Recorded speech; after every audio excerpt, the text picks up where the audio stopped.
There is this, and last night's game ended like this in the Jazz Radio Network. Morris, 3 seconds, 2 seconds, blocked by Gobert. 1 second, he fires a two. The Jazz are going to win. The Defensive Player of the Year, Rudy Gobert, blocks the shot in the corner, and the Utah Jazz have taken a 1-0 lead over the LA Clippers. Oui, monsieur. Oh, he went French because Rudy Gobert's French. I get it. That's from the Jazz Radio Network. It's Doug Gottlieb Show on Fox Sports Radio. Oh, boy. Anyway, Gobert's play was remarkable. And it's remarkable because it shows three things that he has that make him an incredibly special talent. Here's Rudy Gobert after the game. They needed a three to tie the game. Kawhi had the ball, and Joe got switched on Kawhi, so he did a great job trying to take away forcing him to drive, and I kind of faked, helped, and I knew that he was going to pass to Morris for the three, so I just tried to contest as much as I can. Yeah, I would say if there's a flaw to what the Clippers did, you have to know that a team is going to switch everything and force a two. And with the amount of time that they have, I was surprised that no one drove the ball, right? Like Paul George didn't look to drive the ball, get to the rim, finish, cut it to one, play that game again. If you're going to play for a three, you can do what's called a veer screen or a ghost screen. Let me see if I can explain explain that style of basketball. When you see a guy run up like he's going to screen or he's going to set a pick and he fakes it, right? And he fakes it. Why does he fake it? Well, you fake it because when you get to a position like you're going to screen, the defender yells, pick coming, screen coming, switch, right? And so the defender hears it over his left or his right ear. He automatically thinks a switch is coming. Meanwhile, the guy whose man he believes is screening is getting ready to switch. So one of two things can happen. You fake the screen and then you kind of slide on out for a three-pointer. Sometimes they double the ball mistakenly. Sometimes they both leave the ball mistakenly. Oftentimes it leads to one of the two being wide open. It's called a veer screen. Surprised the Clippers didn't use a veer screen. It's a perfect time at the end of a game to do that with a shooter where you think an auto switch is coming. But nonetheless, it ends up in Marcus Morris's hands in the corner. And there's three parts to it. One, Rudy Gobert is smart enough to kind of fake like he's going to help and then recover, which shows that there are other guys that can defend the rim about as well, maybe even as well as Rudy Gobert. But can they fake and then get their feet out and their hands up and defend out in the perimeter? And then he actually jumped on a shot fake, tried to block a shot, landed, recovered, jumped, and blocked the shot without fouling. Do people know how special that talent is? I'm not trying to diminish from Donovan Mitchell, who is, in fact, the new wave Dwayne Wade, right?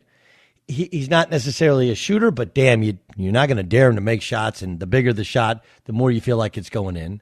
That's who Donovan Mitchell is.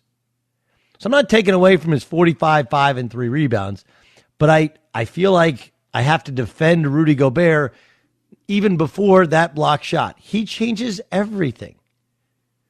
Because in the NBA, to be, usually you make one of two choices.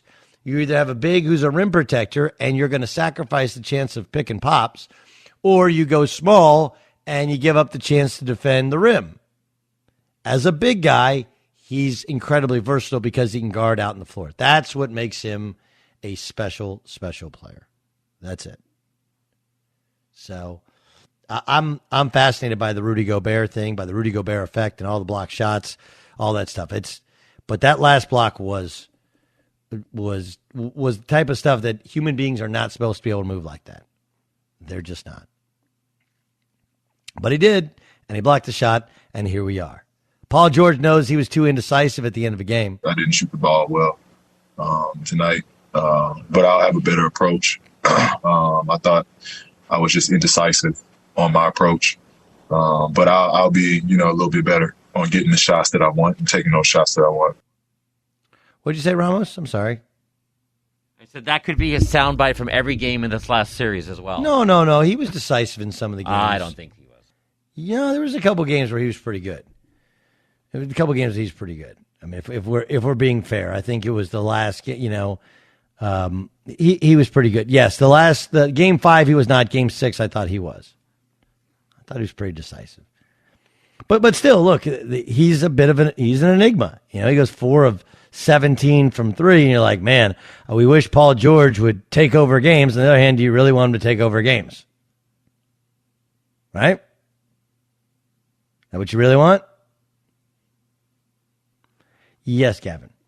Do you think the Clippers can take away a moral victory from hanging with them? And I mean, obviously they blew the lead, but they had played 8 games in 18 days.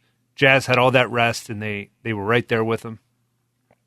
Yes and no. A lot of people are doing the moral victory thing, which I like. Okay, a lot of people are doing the moral victory deal because there is you do have to have some balance. Like, hey, man, we just came off a series. On the other hand, like you had a chance to win it, or at least to force to really. You had a chance to win it, and you didn't give it away, but it wasn't. You didn't take advantage of the opportunity that presented itself, in my opinion. So I would say, yeah, you can, but is that really what you're kind of looking for? Moral victories? I don't know. Gavin, you asked that because I think you think they do? I think I was surprised in the first half with how well they played, and I wasn't surprised by how gassed they got at the end. But in the end, it's a 7-game series. Moral victories only do so much. Like now the Jazz only need to win 3 more games.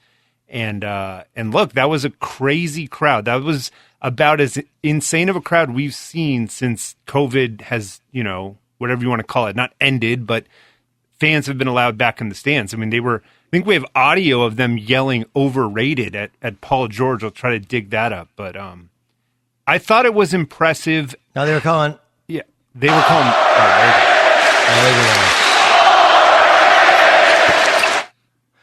They were also doing playoff P, right? Or playoff Paul, weren't they doing that? Yeah, they did playoff P as well. That's amazing. I don't know. It's gonna be a good series. But we also have to take into account the fact that it's in altitude. So in addition to being tired from the last series, you're just gonna be tired in general, right? That's the way it works. So I'm not surprised by the level of fatigue at all. Not surprised. And you kind of expected it, but you have to push through it, and now you have a chance. I think now is when that second game in altitude is when it really affects you. And I think that now is when it also kind of wears on your body and your mind. Oh man, we had one that got away. Look, they're going to have to be incredibly mentally tough to win this thing, to win the entire deal. I said this going way, way back, that I truly believe Rudy Gobert is wildly underrated. And, guys like Shaq do him no justice because Shaq's way of dominating a game was completely different than Rudy Gobert's. Like when you have a guy who's that good a shot blocker and is that mobile and stays out of foul trouble, does anybody have any idea how hard that is? How hard it is to figure, to figure out how to get to the rim, and everything's got to be a floater, got to go in there and try and dunk things, but not get embarrassed. Like when he blocks Ja Morant's dunk, and then he blocks 3-point shots, that's not human what he can do. He's like an X-Man defensive.